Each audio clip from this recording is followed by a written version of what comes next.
just wanted to talk to you all about my MARP project that I did for my master's at Campbellsville. MARP is Master's Action Research Project. It's a project that I've been working on for several months now, but I decided to do my project on the effect that using technology can to connect my students to native speakers of Spanish, and the effect that that can have on their attitudes and how they view Spanish and how they approach my class, and all of that fun stuff. So my intent of my project was to find some kind of activity that would improve my students' attitudes towards language. I see it every year with my kids. They don't want to be in here, they don't like Spanish, they don't see a point to it. So I wanted to come up with some kind of activity that I thought would improve that, so that maybe we can cut down on how much fighting I have to do with my kids over the next 24 years that I'm teaching. I wanted to increase their motivation to learn Spanish, increase their interest in the language. I noticed when I was in school and I started traveling and everything that the more I saw how it affected my own life, the more interested I was in something. And not just language, that applied to anything. I have always hated history, but then when I went to England and we learned about history and we went and saw the things that we were learning about, that increased my interest in history. I'm still not a huge fan of it, but it made it bearable that semester that I was there. And obviously we're all teachers. We know the importance of finding new strategies and mixing things up in the classroom a lot. So hopefully my intent through this project was to find a new teaching strategy that I could use in my classroom every year. So my research question was, to what extent does using technology to develop a relationship with native speakers have on the attitudes of students towards Spanish? I controlled the interactions between students to a certain extent. I used a program called ePals that's on the internet that connects classrooms in America, or any country for that matter, with other classrooms, and you can put in what country you want, you can put in what language you want, you can put in whether, like, the age groups of your students, whether they're elementary, middle, high school, post-secondary, all of that. You control the classes that you're set up with, and then you can, begin to talk to the teacher and see if that's a connection that you want to be made. So the conversations that happened were done via email. Originally, I had a friend who taught English in Spain for a year last school year, and she was supposed to go back this school year, and then she decided she wasn't going to after I had already decided I was doing this project, and she was going to be my contact. And then right before I'm about to start implementing my research, right before she's supposed to go back to Spain, she decides she's not. So I had to come up with something else. And fun fact, now she's decided she's going back to Spain. She's going in January, which doesn't help me as my project is now finished. So they communicated via email. If Anna had gone and if everything had worked out, they would have communicated on Skype with like Google Chat and Google Voice and stuff. But I had to make the best of a situation, so they ended up emailing instead. So the study was conducted here at Spencer County High School, Taylorsville. You all know that. My students, I used it in my Spanish 2 class, so I have sophomores through seniors. In my class, I used my first period class. I had 11 males and 9 females.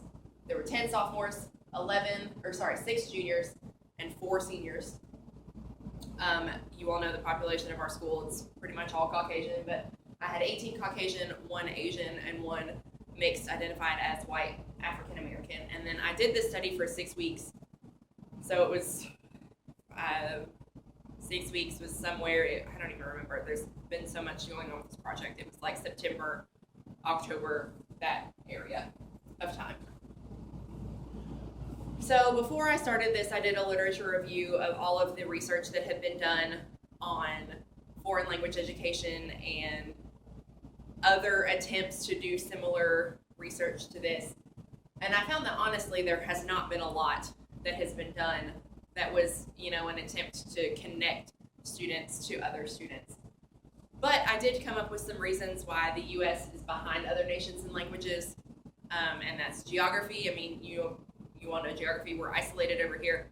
We've got Mexico and South America to our south, but it's not like Europe where if you drive for 2 hours, you're in another country. and they're speaking another language. It's not like that, which is why we're behind Europe. We're an English dominant society, obviously. And that's one of the reasons that I think that we fail to see a value in second languages, because we know, oh, well, everybody speaks English, so I don't need to learn another language because everyone speaks mine. And then I think that, too, with the immigration issue in our country, that a lot of our kids have a negative attitude towards Spanish and toward immigrants, and that carries over into the classroom. They don't want to learn Spanish because it's the immigrant language. They don't want to talk like those Mexicans. That's what they tell me all the time. So they have this negative pre-existing attitude. And like I said, there was very little previous research done. There was one done by Bateman in 2002 where students conducted ethnographic interviews. So they were all paired up with a native Spanish speaker, and they just conducted interviews. There was one done by Taylor and Morrison in 2014 where they had a discussion panel of native speakers that they asked questions to and interacted with. And then there was one done in Taiwan by a researcher named Shang in 2007, where his class of English students in Taiwan, much like mine, corresponded with a group of students that spoke English. So they practiced that way. My data collection, I had qualitative and quantitative data. My qualitative data, I kept a research log, and my students kept research logs about their progress through the project. And then I had quantitative data. I gave the students a pre-survey and a post-survey with some Likert skill questions on it about their opinions about Spanish to see if they would change at all from the beginning to the end. Like I already said this, it was my first period class, which means obviously you all know 7:40 to 8:27. 11 males, 9 females, 10 sophomores, 6 juniors, and 4 seniors, and then 18 Caucasian, 1 Asian, and then 1 mixed race student. We emailed the class on a weekly basis, so once a week we emailed back and forth.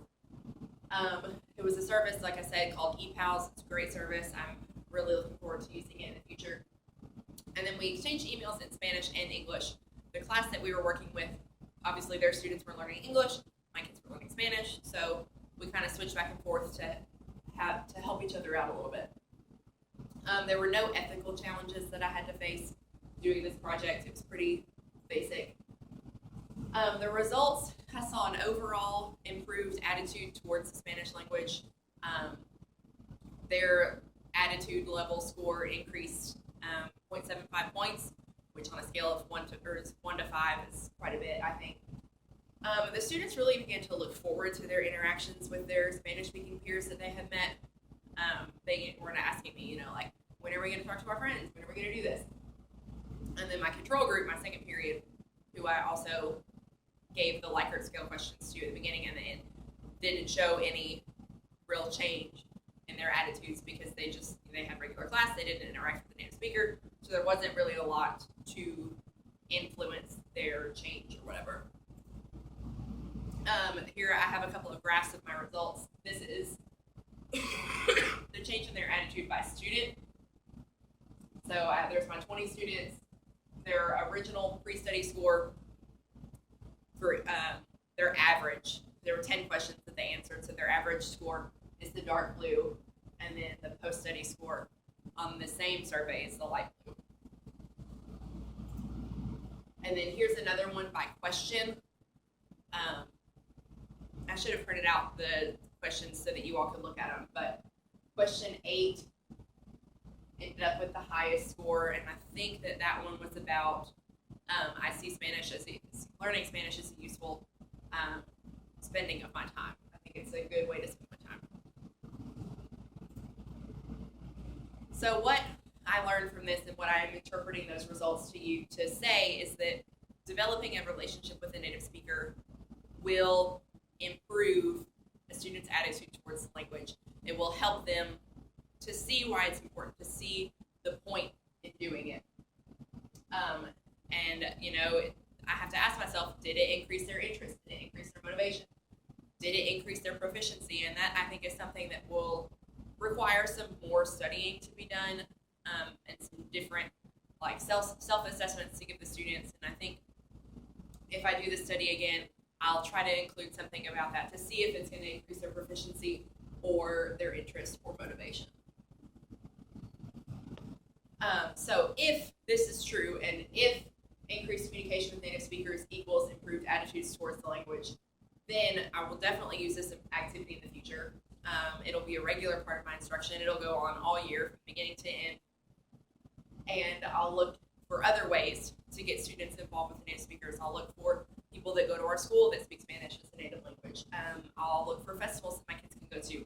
I'll try to find guest speakers to come in and talk to them.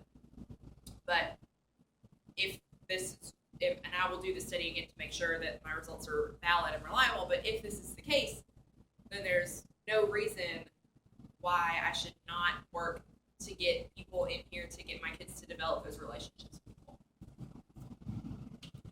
So sharing results, obviously I'm sharing it with you all today.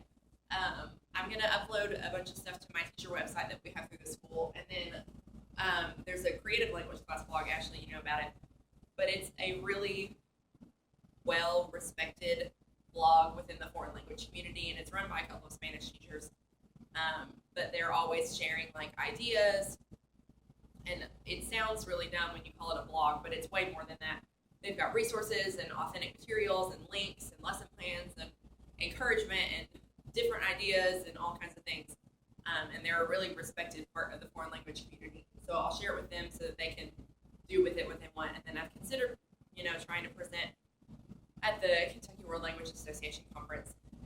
But again, I would want to do this study again just to make sure that everything's kosher and that everything is accurate. And that's my presentation. Does anybody have any questions? No? All right, then thanks.